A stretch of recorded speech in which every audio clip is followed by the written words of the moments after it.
News number 1 US house के speaker Kevin McCarthy जुमेरात को अपने रुके हुए रिपब्लिकन अखराजात के एजेंडे को दोबारा शुरू करने की कोशिश करेंगे। माली 2024 के दिफाई तखसीस के बिल पर एक तरीकाकार वोट के साथ, जिसे रिपब्लिकन पहले ही 2 बार आगे बढ़ाने में नाकाम रहे।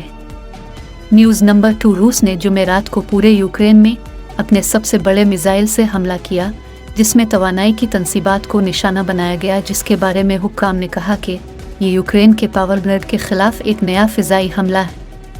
न्यूज़ नंबर 3 यूक्रेन के सदर व्लादिमीर ज़ेलेंस्की जुमेरात को